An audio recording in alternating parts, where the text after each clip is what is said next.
let's play a game.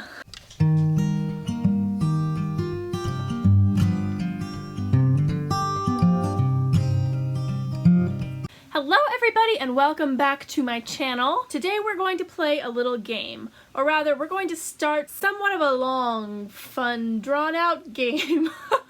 That makes it sound like it's not that fun. I have teamed up with several other author tubers who were actually in my NaNoWriMo cabin this past Camp NaNoWriMo. And we thought it would be fun to play a little game where we write a story together. I have created a Google document that is shared among us. Within that Google document, I have written down the 15 beats from Save the Cat Writes a Novel. Now each one of us who's participating has picked one of those beats to write. So I'm going to get the ball rolling and I'm going to write the first beat of a story that will be written by all of us. So this is kind of a telling a story collaboration exercise in learning how to work with the different beats of Save the Cat Writes a Novel. It might be a little bit messy, it might be a little bit crazy, but we kind of want that. We are each going to use elements of our own personal writing style to contribute to this story. For example, I am currently writing a Western, and since I am starting this story, spoiler alert, it's probably going to start somewhere in the old American West. But then the next person who writes was probably going to be a writer of fantasy, and maybe the story will take a more fantastical turn. So each one of us has our own genre that we write in, our own subject matter that we like to incorporate into our writing. Sorry, that sound is my cat climbing up a mattress on the wall. Anyways, our own style that we like to incorporate into our writing, maybe themes, it could be anything. It could even be a character from one of our books that we sneak into this story. Each beat will be between 250 and 500 words long, and then with 15 beats, I don't know, you do the math, how long that will be. So without further ado, I am going to get this started by writing the first beat. So page 22 is where the beat sheet is. And yes, my cat is just going to be all over the place throughout this video. Hey Simon. He's very excited because I'm not usually home at this time. I'm actually sick. I don't know if you can tell in my voice, but I'm sick today, so I'm home from work. So the first beat is the opening image, and it says it's a before snapshot of your hero and their world.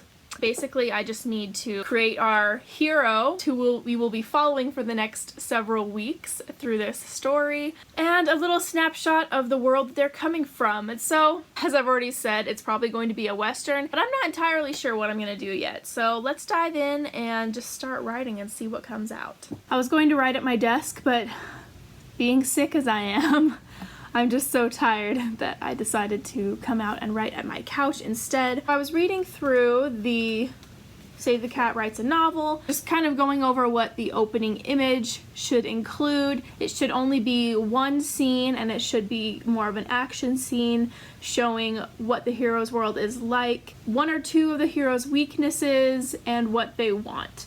So, even though it's a short beat, I feel like that's kind of a lot of important information there to start the story off. It's also supposed to set the tone for the rest of the book, which is funny because in our little collab that we're doing, we really have no idea what to expect. I don't know what's coming. The first beat, the opening image, is supposed to mirror the last beat, the final image. Since I don't know what the final image is going to be, I'm just gonna pretty much just write from the seat of my pants and see where everyone else takes this story as they write their part. So I was trying to think of a setting that would be good for the opening image that would introduce kind of the hero's status quo world, so to speak, but that would also open up the possibility of something really crazy happening to turn their world upside down, even so far as changing the entire genre of the book. What better place for crazy things to happen than at a carnival? So I'm thinking I'm going to set this in like a carnival type setting in the Old West where really anything could happen. I'm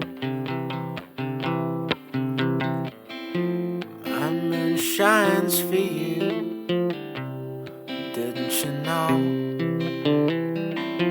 My moon smiles for you, watches you grow. But if you're sad and sinking. Okay, so I'm running into this problem of I don't really know what I'm writing.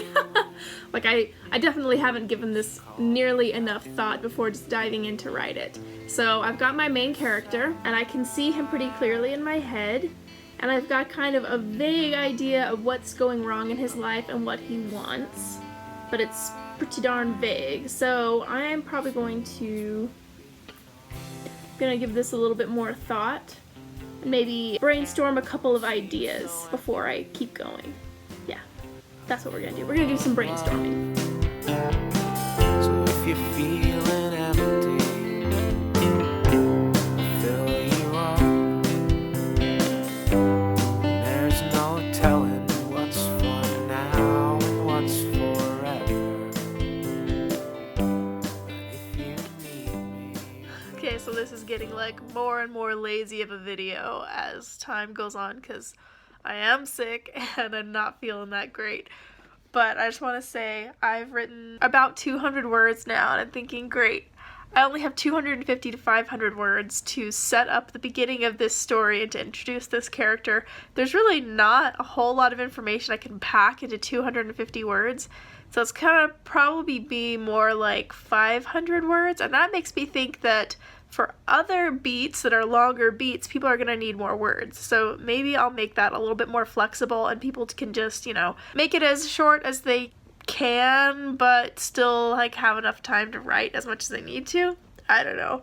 I'm liking this character so far. There's just so much more to him in my head than I can make fit into this short amount of time, these short amount of words, but I'm doing my best. I'll be honest, it's more difficult than I thought it was gonna be, but we'll see how this turns out. It's a few hours later, and I think I finally finished what I want to have written, but it's 788 words, so I'm going to see if I can condense this down to 500 words. And if I can't, it'll just be a little bit long, but I'm really gonna try to get it down to 500 words. I finished! I finished writing the first beat of this little AuthorTube collab story, and so I'm going to read it for you. I apologize for my appearance. I just got out of the shower, and today is the first day in 2 days that I have felt well enough to get out of bed and take a shower, so you're just gonna have to deal with all of this. And I apologize also if my voice sounds gross. Believe me, it's a lot better than it was yesterday. Without further ado, I'm going to read to you the first beat of our AuthorTube collab story. It's so hot, Desi. Won't you get me some lemonade? Normally, anyone who called him Desi would have received a quick punch to the mouth. But when it rolled from the soft pink lips of Eugenia Hill in a pretty pout, Desmond Tanner didn't complain. The noise of the carnival around them seemed to soften. Pink and blue cotton candy, clasped in the hands of eager children passing on either side, blurred into a dreamy haze. Des saw only Eugenia in her butter-yellow dress. She stood in the shade of a red and white striped canopy, fanning herself with a dainty hand. Her dark eyes looked up from beneath thick lashes. I'll get it for you, Miss Eugenia." The sound of his own stuttering voice made Des cringe. He turned away to hide his grimace before pushing his way across the dry summer grass to the lemonade stand. It wasn't often that the residents of the small, dusty town of Hugo, Oklahoma, got such a reprieve from long days of dirty ranch and plantation work. The carnival was packed. There must have been at least 10 people in line ahead of him, waiting for their lemonade. Des looked over his shoulder to where Eugenia waited. What if she lost her patience and left with some other fella? Not that there were many other fellows around. It was mid-July, and most of the men were off driving cattle to Dodge City for the summer. Des had thought for sure that he'd be able to go with them this year as wrangler. He was 16 now, after all, and he could handle a team of horses better than most. But no, Ben had chosen Willie Phillips to go along as wrangler this year. Willie Phillips! The kid could barely lasso a tree stump, let alone a horse. "I need you here to look after the ranch," Ben had said with that serious, trail boss look in his eyes. "We'll be back at the end of the summer." And then Des had watched the rest of his team ride away without him. Again. He'd spend another summer stuck in this dust bowl of a town, shoveling manure from the Coleman Ranch stables day after day while tumbleweeds bounced by like mocking children. But for once, maybe being left behind would work in his favor. Des looked back at Eugenia, laughing with her friend Melanie. She'd never paid him so much as a second glance before, not when there were so many other boys vying for her attention. As he watched her, with her coffee-colored hair cascading down her back in glossy waves, he told himself he was lucky. This was his chance to show her he was more than just a stable boy, more than just the illiterate son of a widow. Maybe this summer wouldn't be so bad after all.